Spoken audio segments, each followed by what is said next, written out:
in people's lives, there's only maybe a half dozen, 7, 8 categories that really matter. Most people, they major in minor things. They focus on stuff that doesn't matter. They know more about this celebrity going in and out of rehab than they do about their own personal development.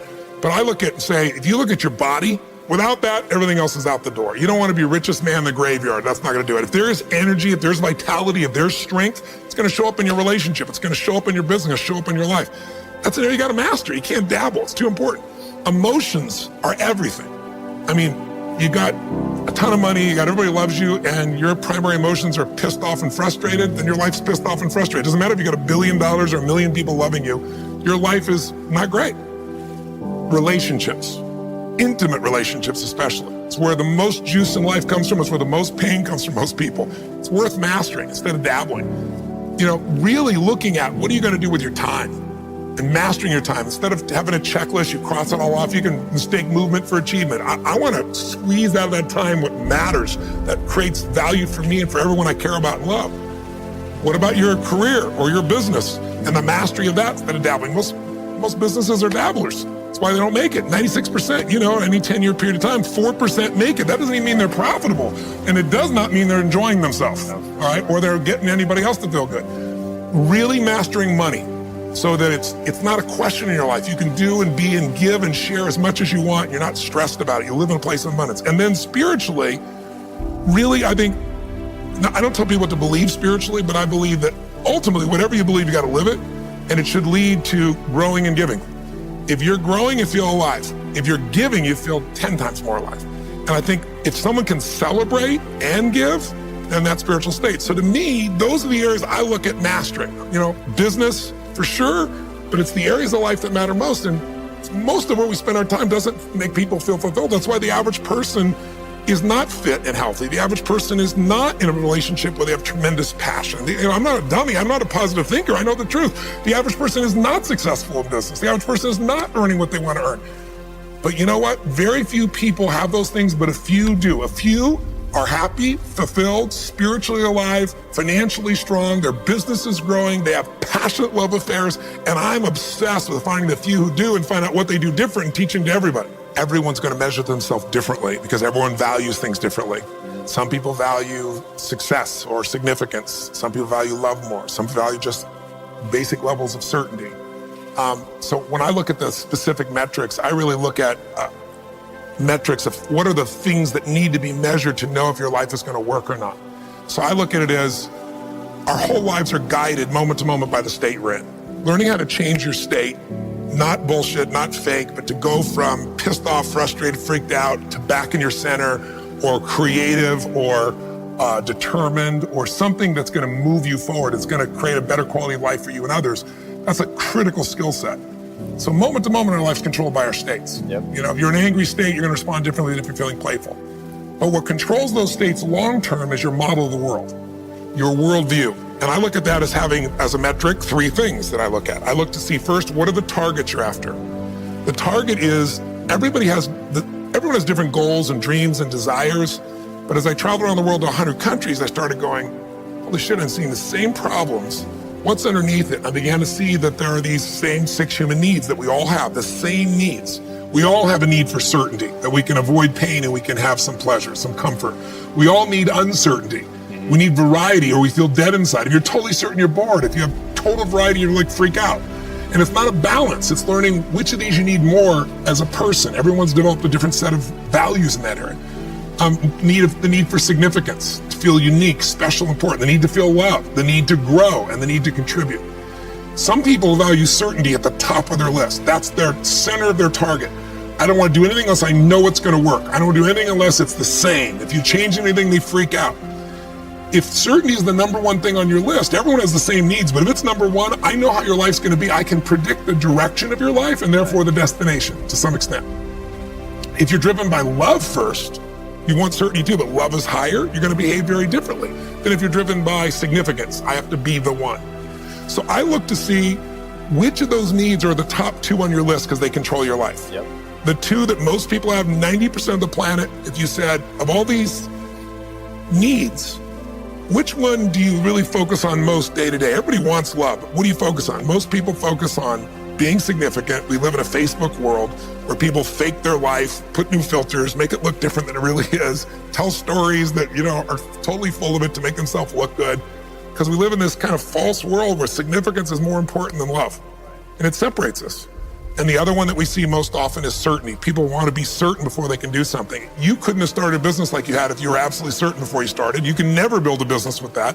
You can never build a great relationship, because if it's based on certainty, then everybody's got to stay the same and never change, which means you're never going to grow, which means you're going to be miserable. Right. So my metrics are, I want to find out what's driving you. And I want to see, is it healthy or unhealthy? You can have two people be driven by significance, though, and do it with a different set of rules. That's the second piece I measure. The beliefs or rules of how to fulfill that target. But I want to be more clear about something. An extraordinary life is life on your terms, and there's two parts. Part one to have an extraordinary life is mastering the skill of the science of achievement. How do I take what I envision and make it real? And how do I do that quicker, faster, better, easier? The ability to manifest what you come up with and make it real, like you've done with your company, yes, that's a skill set. I spend an unbelievable amount of time helping people do it faster, quicker, better, showing them the shortcuts, teaching them the strategies, modeling what works so you can save yourself a decade. But I would submit to you that having done this for 38 years with, 50 million people at this stage, I can tell you that the science of achievement, there are a lot of people that are damn good at that, and they still don't have an extraordinary life. They have an extraordinary life. You see it as extraordinary, but I get the phone call from the multi-billionaire who tells me he wants to do this thing on his business, but what he really find out is he's miserable as hell, and he's hoping somehow I'm going to rub off on him on that side too. Right. And so I give him what he asked for, the change in his business, but I also give him what he needs, which is the change inside of him. So the second skill is the art of fulfillment. If you want an extraordinary life, you can't just achieve, you got to be fulfilled. As simplistic as that sounds, but it's an art. It's not a science. Sure. It's a science to making money, come on. Any age, any color, any background, any gender, if you do these things, you'll have an abundance of money. You do these things, you're gonna have too much month at the end of the money. You're gonna have financial stress, right? Body. Everyone's biochemically different, but you and I both know there's fundamental rules, laws. There's a science to the body. You violate that science, you're gonna have disease, you're gonna have low energy. You align with that, you're gonna have an abundance of energy. It's gonna affect everything in your life. It's a science. Fulfillment's not like that. Fulfillment is as different as our human beings. You wanna know what God or the universe likes? Look at the jungle, look at the forest. Right. It's diverse, right? So most people think, well, I wanna get that, because they've been modeling somebody else, and that might work on how to achieve something. It'll never work for what to fulfill you. How many people you know, like you, got what you thought you wanted and you weren't fulfilled? Right. And that, I always tell people, success without fulfillment is the ultimate failure. The ultimate failure, because if you go at something and you fail and you're an achiever, you don't fail. You go, I learned something, I'll just try something else. Right. I'm gonna still get there. But when you succeed and you're not happy, so a perfect example of this, I mentioned in the seminar you were there because it hit me about a year and a month ago, we lost what I consider a national treasure, Robin Williams. And I asked people, how many of you love Robin Williams? Everybody raised their hand all around the world, right? He made people laugh, people were touched by him. So how good was he at the science of achievement? I mean, he wanted to be a great comedian, make the whole world laugh, he did. He wanted to have his own TV show, he did. He wanted the #1 show, he did it. He wanted to make movies, he did. He wanted to have an Academy Award for not being funny. Dramatic, and he did it, right? He did it, yeah. He said he wanted a beautiful family. He achieved everything, and he hung himself. That's crazy. And I know recently someone's saying, well, he had dementia, he had drug abuse, he had alcohol abuse most of his life because he made everybody happy but whom? Himself. That's the ultimate failure. So if I had no other message to offer your viewers, and you let me give it to them right now, I'll tell you what I believe. I believe our lives are controlled by one force, decisions. I certainly believe in force greater than myself, call it God if you will, grace, whatever you want to call it, the universe. But I also believe it gives us choices. And the decisions we make control us much more than the conditions we meet. It's not the conditions, it's your decisions. Decisions of what to believe, decisions of what to do, decisions of what to give. I say to people, think about, look back 10 years ago, 5 years ago, 15 years ago, and think of a decision you made. That if you would have made a different decision, you'd have a totally different life today. Better or worse, I don't know, but totally different. The most important decision you can make above any on the face of the earth is deciding that no matter what happens in your life, no matter what happens, you're gonna live in a beautiful state. The decision to say, I am not going to suffer. That if suffering arises, pain's one thing, suffering's another. Suffering is when you're like, suffering could be worry, it could be anger, it could be frustration. It's anything that takes you out of a beautiful state. And here's what people don't get. You can end suffering by stop focusing on yourself and focus on something you want to serve greater than yourself. Your children, your wife, your mission, your life. You can get out of it in an instant because the nature of the human mind is to constantly compare things. Your mind, your brain is a 2 million year old device, and it is not designed to make you happy. It's designed to make you, it's designed to make you survive. Right. And that's why it's always looking for what's wrong. But it used to be what's wrong, a saber-toothed tiger, so I can protect myself. Now people are worried about what people think about them, or do they have enough money when 2/3 of the planet lives on $2 a day, and you're making $38,000, you're rich. The poorest of the poor in our country are considered rich. I'm not saying they should stay that way. Right. But you can only build on success. My goal would have you consider something. Life is short. We don't know how short it's going to be. But if you only had a week to live, I bet you wouldn't allow yourself to suffer over a little crap that makes you crazy normally. I think you would probably spend time with those you love. You would do what you love. You'd take awe in a sunset. You'd smell the air. You would take in everything in those final moments that you possibly do. So my thing is, why wait? Right. Why wait? Why not just decide that if I start to suffer, I know the solution, because suffering is me obsessing about me. You might say, it's not me, I'm worried about my kids because they're not doing well. No, you're worried that you haven't done enough for your kids. It's about you still, right? Yes. You know, you're worried about what was done or what you should have done or what shouldn't have done. And you can end that in an instant by becoming aware of it and saying, I have made the most important decision of all. Right. I'm gonna live in a beautiful state. Because here's what's gonna happen. Anybody watching, you may lose a family member, you probably will. Somebody may get cancer. Your business the government might change the rules. They might change things radically that you can't even do anything about it. You might go bankrupt. You might get divorced. I'm not saying anybody will, but no one knows what's going to really happen in your life. Life's full of uncertainty, but here's what you can know. You can decide that no matter what happens, you could have a great time.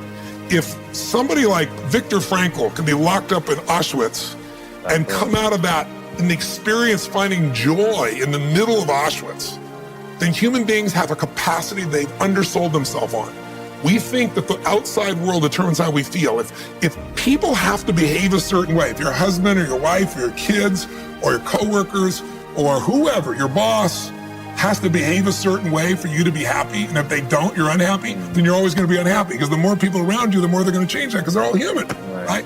My invitation is, as great as it is to achieve, more important to enjoy. Right. And if you can enjoy every moment in that state, when you're feeling loving and playful and passionate and curious and awe, you treat other people 100 times better than when you're feeling frustrated, pissed off, overwhelmed, worried, stressed, or feeling sorry for yourself. Right. You're going to be a better parent, you're going to be a better lover, you're going to be a better business person, you're going to have a better life. So my soliloquy is, decide. Decide today.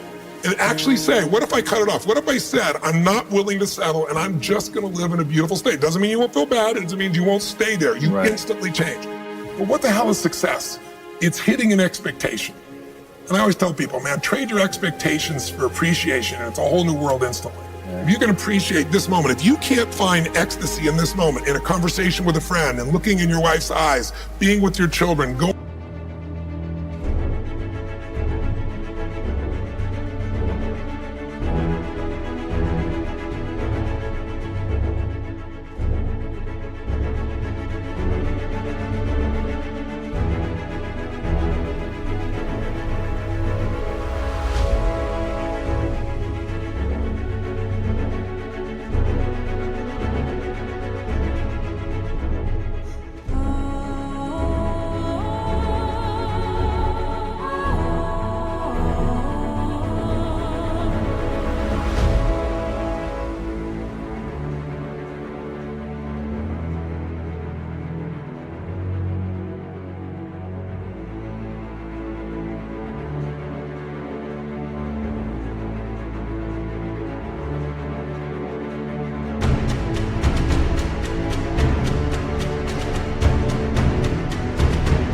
going on a run. If you can't find ecstasy now, I'm here to tell you, more money, more people, more love, more business, more anything is not going to give you more ecstasy. If you can't do it here now, you're not going to do it there when you got more. So why not do it now and have a rich life right now? I tell people, money, that's one thing. Like having financial abundance, there's skills, that's a science. But wealth, it's a decision. It's like you can be wealthy right now. I live in Fiji a good portion of the time. There are these villagers there. They're the richest people I know. They're happy, they laugh, they love, they don't give a damn about the economics. Other people say they're poor. When I first went there, I was trying to do things for them. They're like, what are you talking about? I'm so happy. Wealthy people come over from the United States and they go travel around and try to figure out what to do. And they're going to spend 9 years to do this and this and this so they can finally sit down and be happy. And the Fijian guy goes, why don't you sit on the beach right now, dude, and experience it? Why spend the 9 years? Why not have it now? That's my invitation.